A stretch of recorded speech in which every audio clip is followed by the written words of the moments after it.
Did you ever hear anything more about the 40? Where do you make the money to pay for these bills? Will the 80 ever be engineered registered? If not, why? Guess what? Engineer's certificate. Anyway, welcome back to the channel. This is going to be a fun one. I recently put up on socials, Instagram to be specific, asking for questions. It could be about anything. It could be about life, cars, the channel, money, builds, future, past, present, you name it. I was going to answer it. And you guys didn't hold back. You sent through some absolute ripping questions about builds, life, behind the scenes stuff that you should already know if you've been watching the channel for long enough. But in this episode, we're going to try and answer as many of them as possible in our new shed, Naughty HQ. So I'm going to dive absolutely straight into it and start ticking them off. I'm going to try and make sure we have the questions on the screen. I'm not going to try and pronounce your usernames or your names because some of you guys have got literal Kazakhstanian freaking usernames and I can't read it and I can't pronounce it and I can't understand anything, but it's fine.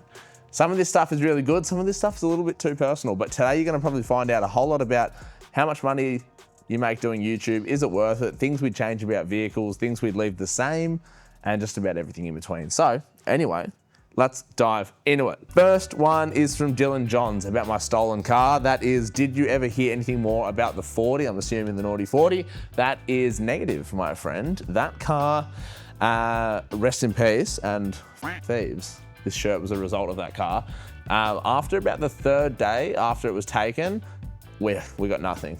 No updates from police, no updates really on whereabouts it was. Obviously there was like a bit of hope when the trailer was recovered, but other than that, absolutely nothing. My hypothesis and the working theory is that it probably just got sent straight into a container and shipped overseas because I think by now, if it was in someone's paddock or shed, burnt out or had been parted out, someone somewhere would have seen it or heard something or, you know, screenshot it and sent it to me. So the fact that there's just been absolutely nothing is probably a good indication that, yeah, it's probably not on Australian soil anymore, but look, it is what it is.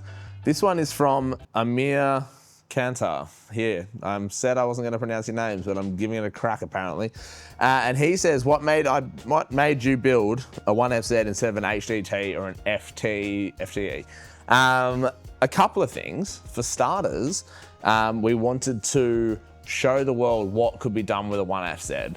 I think there was this notion that petrol Land Cruisers and petrol engines in four-wheel drives were obsolete, worthless, gutless, unreliable, no good.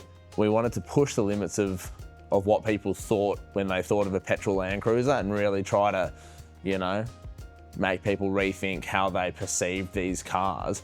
Because you can get petrol Land Cruisers for 10 to 20 grand less than what you can get a diesel or a turbo diesel Land Cruiser for. And honestly, it's stupid because they're better.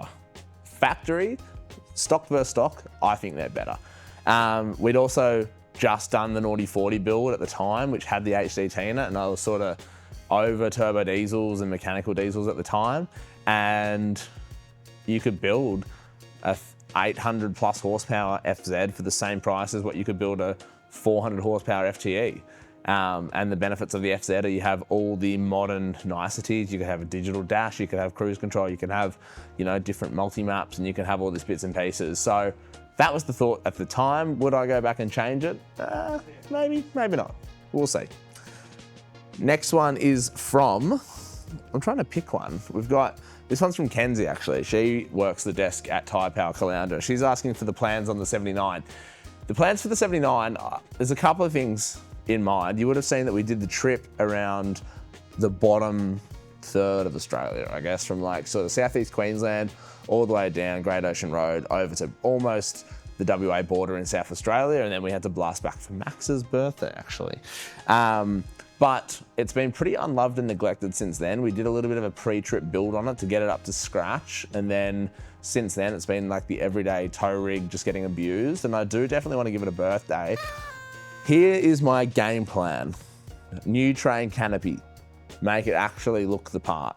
Maybe do full air rear end in it, because we obviously have so much fluctuating weight with the canopy and the water tanks being full and empty, and also towing versus not towing. So that'd be really cool. And then give it like 300 horsepower. Just give it a little bit more pep in its step, because 200 is a little bit gutless, works really hard when it's towing, and I'd love to make it a little bit easier on it. So maybe a bit more power, a bit more torque. Get rid of the DPF, shh, don't tell anyone. EPA, if you're watching, doesn't matter.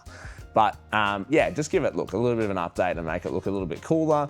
I wouldn't mind unwrapping it and going back to graphite and then putting some monochromatic stripes on it so that it's still keeping in the theme of the channel, but just giving it a full, I think those sort of simple changes like unwrapping a car can just make the whole thing look brand new again. So anyway, that's the plan to the 79. Let's move positions in the shed and answer some more. Okay, this next batch of questions is a good one. Probably the most topical and highly requested and most asked by far is along the lines of, where do you make the money to pay for these builds and how do you keep up with your spending and all that sort of thing? The easiest way to answer it is by selling drugs. I'm kidding. The number one thing that people think is that YouTubers make a heap of money. For starters, that could not be more wrong. If that was the case, you think I'd be banging around in 40-year-old Land Cruisers? No, I'd have like Porsche 930 Turbo and a fucking LaFerrari and a Bugatti Veyron parked in the car park, wouldn't I? So that's the first misconception. The other thing is people think YouTube revenue pays really, really well, and it does not. Each month off YouTube revenue, I'm making less than what I was working like 30 hours a week in a cafe. So there's that. The only way that we're able to basically build these cars and have these sheds and that sort of thing is by working with fantastic sponsors and brand partners. And it's not always about the money or the investment. A lot of the time it's labor, and a lot of the time it's parts. For a brand to turn around and say, like HD Automotive, for example, is a perfect example. That 80 series, I think we worked out that the labor involved in doing that conversion, the fabrication, the wiring, the tuning, everything was like tens of thousands of dollars. If you imagine a car occupying a hoist for 6 straight months and someone spending all day, every day of their time working on that car at a classic mechanic rate of like $150, $160 an hour, you can imagine. So it's like brands that go, hey, we want to work with you, we're going to give you free labor, we're going to give you free parts. That's how we're able to do it. The brands that do pay us, it's fantastic. It means we can live and we can eat and we can, you know, have a bit of a lifestyle outside of this, but it's not all rainbows and butterflies, that's for sure. It's, yeah, it's one of those things where you sort of do it for passion more than you do it to get rich, I think. If we were here to get rich, I'd think you'd be in it for the wrong reasons. I also think there's a couple of channels out there that you can definitely tell are just in it for the money and not for the love of building cars and building cool shit and pushing the limits of Australian automotive engineering, and you can see straight through their content. I'm not gonna name names, but you know who you are. Anyway, why did I love the 40 so much? Again, I think a little bit similar to the first question, but it's a good one nonetheless. That's from Cameron I give up. Why did I love that car so much? The 40 series was probably the most ludicrously modified car I'd ever owned or built to date at the time. It took me to Cape York and back, the high country and back, all through outback Queensland, New South Wales. It had done trips to you know, regional areas. It had gone to Adelaide before. It had just, no matter what we did to this thing, we just pump it with kilometers, often really not maintain it that well. I was young and stupid, but it would always get me home. And it was unbelievably simple and unbelievably reliable. It was light, it was aggressive, it was just so good. And the reason I love it so much isn't because of all that, it's because of what it enabled me to do, and that was have some of the best freaking memories I would probably ever have in a four-wheel drive. You know, seeing all these places as a younger guy when there weren't always cameras around, it was just me driving this car because I loved it. That's probably one of the reasons, and probably the biggest reason why I love that car so freaking much. Now, what's going on with the 60 series from Mike Earn? What's going on with the 60 series? Well, the 60 series, as you would have seen, is just waiting for some love. It's running and driving, and it's a good car as it sits, and we're about to stop all of that from happening. It's about to be an unreliable, hacked up, bastardized piece of shit, and that's what we do on this channel. We take really nice original cars and we f them, and that's what you guys like to see. The downside about doing that is we have to really make sure we have all our eggs in a basket before we go and do something like pull the cab off the chassis or start a chassis swap and that sort of thing, because otherwise it will be sitting in the way for months and make my life absolutely miserable. The plans for that are pretty aggressive. Engine swap with something that's never been done before, a lot of cylinders and a lot of turbos, chassis swap it, do some substantial body modifications, delete some doors, but probably keep it that color. Gives you a bit of a rough understanding, I think. If you know enough about 60s and what people do to them, you'll probably be able to figure out exactly what our plans are. But if we can pull this off, I don't know if anyone in the world has done something like this before to an old Land Cruiser, so I'm pretty excited to be the first. It probably hasn't been done for a reason. It's probably because it's a freaking stupid idea and it's silly sausages only, but we're gonna try and find out. So anyway, we got some more questions. Let's move positions. All right, welcome to the mezzanine. If it sounds like I'm in a hurricane, it's because the Sunshine Coast is a clickbait bullshit lie. It has been nothing but heavily raining in this place for as long as I can remember now. It is pissing rain right now. The rain is so fucking heavy. This one is from Louis Trail. I don't know if that's your name or not, but okay, we'll just smash through this. This next question is from Louis Trail. He asks, why do I not wheel much? That's a great question. I know a lot of you guys are probably wondering the same thing. A couple of reasons. For starters, when I wheel my cars, they always tend to break, and when they break, it costs me money, and I don't like spending money. Two is that it's a lot easier, and I think people enjoy the content more when we build the cars as opposed to wheeling them.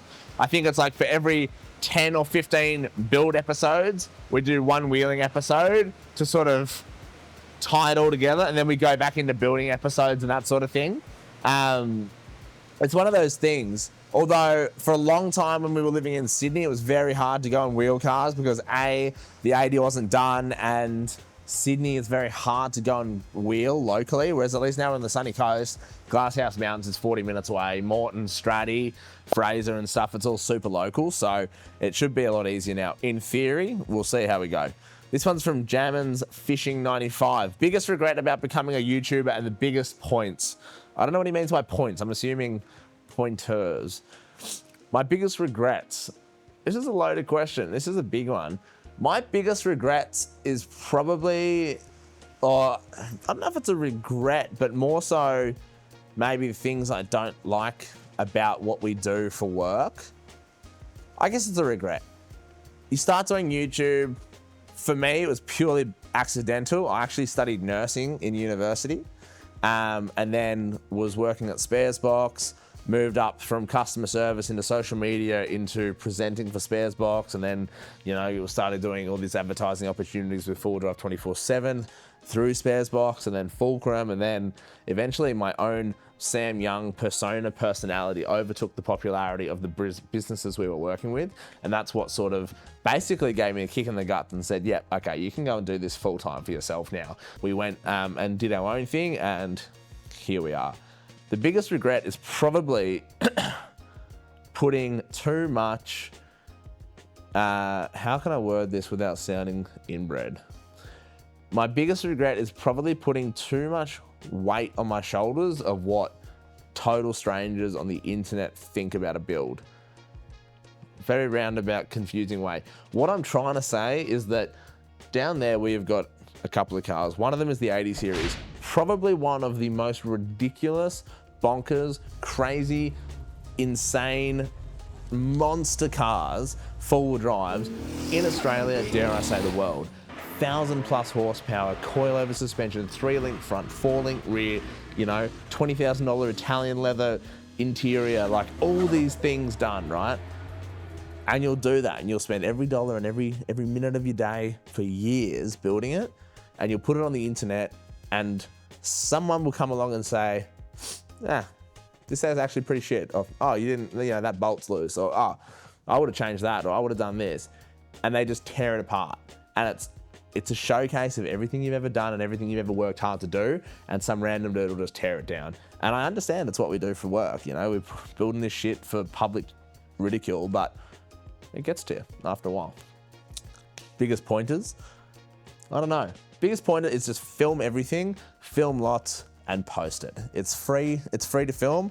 Everyone has a smartphone with a camera these days, and so many massive YouTubers like Whistling Diesel films pretty much everything he owns, or everything he uploads, sorry, on iPhones. So there's no reason you can't just start filming stuff, chop it together on CapCut, which is what I do for all my social reels, and just post it on YouTube. It's totally free. You've got to start somewhere.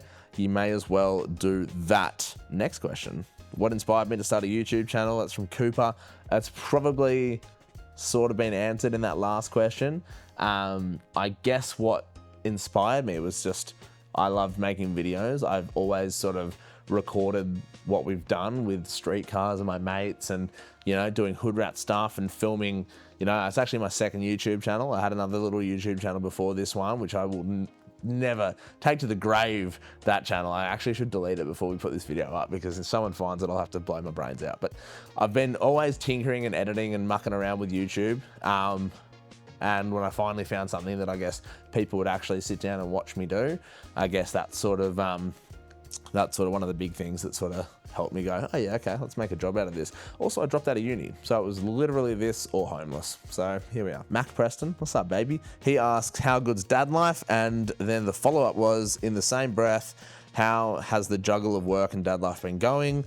Dad life is epic, super amazing. It is about a trillion times more difficult than what anyone makes it out to be online. I think it's difficult.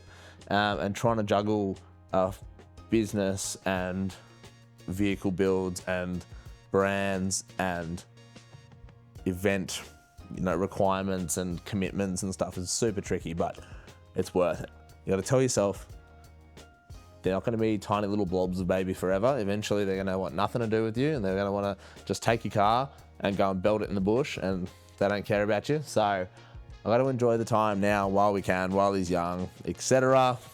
I enjoy it a lot. A lot of other people, this is another one, a lot of people have been asking about the fitness grind. You've probably noticed, Daddy's putting on a couple of dad kilos, and you'd be dead right. I haven't trained properly in the gym or even dieted for probably 4 months, which I know is crazy, because a lot of you guys over the past 2-3 years have seen the fitness journey. It's just hard. Moving into the shed, moving cities, having a kid, building a house, trying to grow a channel, trying to launch merch businesses. Like, it's so hard. The last thing you feel like doing after a long ass day is going to the gym, especially when you got like a little kid at home and stuff. It's really hard to just get up and leave and stuff. You can't just do it on a whim and just decide, oh yeah, I'm gonna run down to the gym for a quick hour. So it's been super hard, but I've noticed my pants getting a little too tight. My shirt's not quite fitting like they used to, and me getting out of breath a lot easier than I was 6 months ago. So we are going to be getting back on the grind, back on the diet, back on the gym, back on the CrossFit game. So yeah, get excited for that. Then we've got a few more questions. So let's change positions and answer the last ones. Also, how good's my mezzanine? It's a comfy ass marketplace couch. All right, the last few are crackers as well. You guys are actually really good with your questions and asking stuff that I haven't answered before. This one from H. Burrell, I don't know. How many cars we've taken to the Sydney Full Drive Show? Depends on how much room they're willing to give us.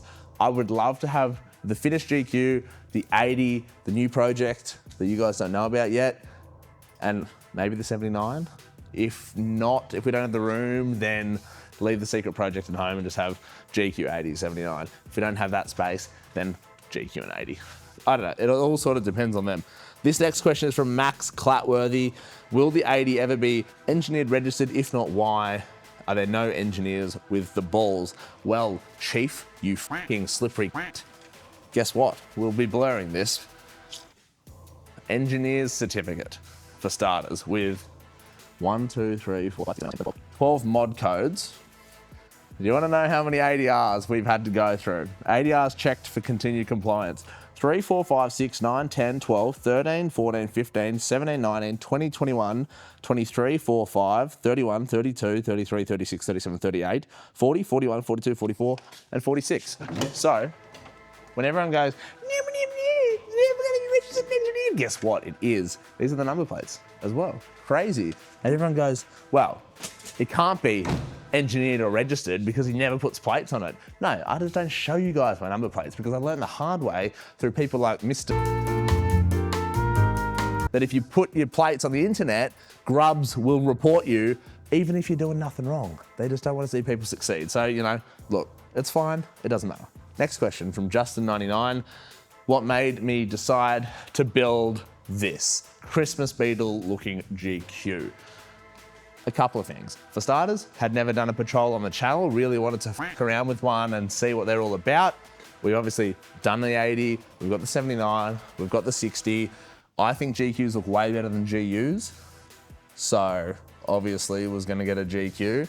And we really wanted to build a super capable, super tough, reliable tourer. So I was like, okay, well, 200 to 300 horsepower TD that needs one wire to run it, 5-speed manual, solid axles out of a GU, squared off body, aggressive bar work, high mount winch. I don't think it gets much more sick than that. And I really wanted to see if we could bring in a whole new wave of subscribers, I guess. We'd sort of only ever done Toyotas on the channel, so I think it was time to sort of diversify a bit and try and bring in some patrol lovers and try to upset them a little bit. I know they're all very sooky. We did that. The last question. It has to be a good one. What's it gonna be? Oh, this is a good one actually. This is from Mickey Fairs, top 3 GQ builds. Obviously he's baiting me to say his, and I would say his. He's got a Barra swapped GQ Ute with Millennium Jade paintwork, which looks so sick. We've got coils and stuff, so similar to the 80 series. Then there's Blakey, whose his number plate is GQ Envy from memory. That's like another really, really tidy Barra swap GQ. And I reckon the third and final favorite GQ build, other than my own, I think if I get this wrong, it's going to be super embarrassing, but I think for Rocky Nats, Dobinson's built like a cantilever, like trailing arm style GQ trophy truck tub thing. I don't know if that is actually what it is or if it's a GQ at all, but if it is, then that's definitely number 3. That thing is hot. Super hot. I've never had anything to do with the Dobinsons or the guys from there, but they do know how to build a car apparently. That thing looked absolutely sick. Hopefully that answers all your questions about money, cars, registration, engineering, fitness, builds, future plans, past plans, and everything about my life, including some little bits and bobs about being a dad. Hopefully you've enjoyed this. I think what sets this channel apart from other channels is our total happiness to be completely transparent and just tell you guys how it is and answer your questions honestly and let you in behind the scenes of this crazy life that we call work. So hopefully you've enjoyed this episode. If you have, make sure you subscribe. If you have any more comments that have stemmed off any of the, questions that we've asked today, drop them below and I'll do my best to come through and answer as many of them as I can in the next day or two. And yeah, appreciate your support. As always, we'll see you next Thursday. Bye.